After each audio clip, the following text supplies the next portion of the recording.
Hello दोस्तों। तो अब किसी भी पैथ से हम लोग ट्रीटमेंट करें तो साइटिका का अगर कोई पेशेंट आती है तो साइटिका को सबसे पहले हम लोग ट्रीटमेंट करने से पहले पता करेंगे कि क्या ये साइटिका है या नहीं है। तो साइटिका को सबसे पहले हम जानेंगे कि साइटिका, जिसको आयुर्वेद में गिरिधस्थी कहा गया है।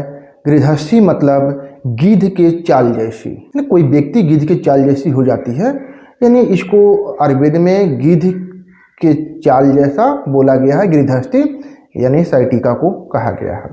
अब ये जो साइटिका है, सबसे पहले कोई पेशेंट मिलती है तो उसका सबसे पहले हम परिचय देखेंगे कि क्या ये साइटिका है या नहीं है, क्या इनका दोष क्या है, लक्षण क्या है।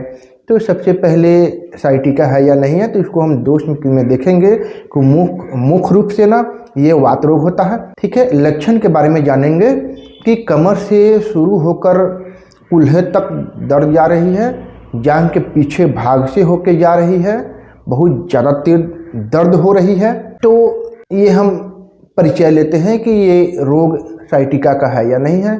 फिर अगर है तो इनकी हम परीक्षा भी लेते हैं, यानी डायग्नोसिस करते हैं। सबसे मोस्ट इम्पॉर्टेंट है कि कोई भी रोग हो, सबसे पहले डायग्नोसिस सबसे बेहतर हो जाए, अच्छा से हो जाए तो ट्रीटमेंट कोई बड़ी बात नहीं होती है। तो डायग्नोसिस में सबसे पहले हम लोग देखते हैं कि जो पेन है, जो रुज्जा है, जो दर्द है, करंट जैसी हो रही है, कमर से नीचे पैर तरफ जा रहा है, ठीक है, या कमर और पैर में जकड़न हो रही है, या पैर का सुन होना, यानी सुनापन जो होती है ना, सुन होना या झंझनाहट होना, ठीक है, या नसों का फड़फड़ाना जिसको हम स्पंदन बोलते हैं, क्या वैसी प्रक्रिया हो रही है। तो सबसे पहले हम लोग डायग्नोसिस करते हैं, अपने दिमाग में इनका देखते हैं कि ये साइटिका का लक्षण है या नहीं है। फिर उसके बाद अगर इतनी बात में कोई अगर मिलता है, इनकी पैर का सुनापन या नसों का फड़फड़ाना पाई जाती है, स्पंदन पाई जाती है, तो सबसे पहले हम लोग इसका फिजिकल टेस्ट करते हैं।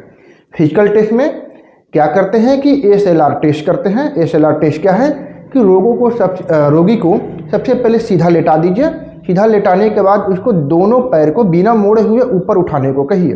जब 30 से 60 डिग्री तक, ठीक है, कमर जब पैर में तेज खिंचाव आए तो साइटिका पॉजिटिव है। ओके।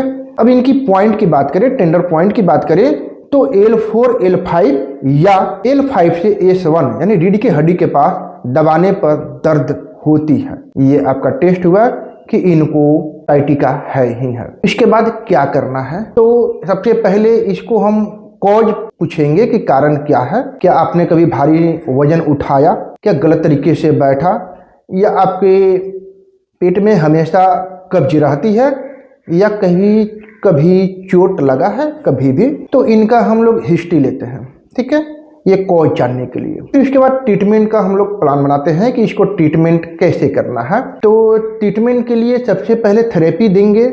थेरेपी आयुर्वेद से, नेचुरोपैथ से, एक्यूप्रेशर से कोई भी थेरेपी आप दे सकते हैं। और थेरेपी के लिए उसको प्रैक्टिकल आप देख सकते हैं जब ऑफलाइन क्लिनिक पे आएंगे। तो दूसरा निदान का जो है ना परिवर्जन, यानी क्या नहीं करना है, ये बताई जाती है कि भारी वजन उठाना पूर्णतः बंद है, यानी भारी वजन नहीं उठाना है। और दूसरा मुलायम गद्देदार बिस्तर को त्याग करना है, यानी एक सीधा काठ का जो फ्लैट बनता है, क्या बोलते हैं उसको, चौकी, बेंच, उस बेंच पे पतला सा तोशक पे एक जाजिम लगाकर उस पर सोना है, ठीक है। ज़्यादा मोटा वाला गद्दा का यूज नहीं करना है और आगे झुककर काम नहीं करना है, चुका मुका भी नहीं बैठना है। ये इनको सलाह दी जाती है। उसके बाद औषधीय उपचार की जब बात आती है तो जो आयुर्वेद हैं, आयुर्वेद वाले हैं, आयुर्वेद से ट्रीटमेंट करेंगे। जो होम्योपैथ वाले हैं, होम्योपैथ से दवा देंगे। जो एलोपैथ वाले हैं, एलोपैथ से दवा देंगे। जो एक्यूप्रेशर वाले हैं, एक्यूप्रेशर से ट्रीटमेंट करेंगे। तो ये ट्रीटमेंट का जो औषधीय उपचार है, मेडिकेशन है, ये अपने अपने हिसाब से दी जाती है। और सबसे बड़ी बात है कि डाइट और लाइफ स्टाइल सब में मस्ट है, बी मस्ट।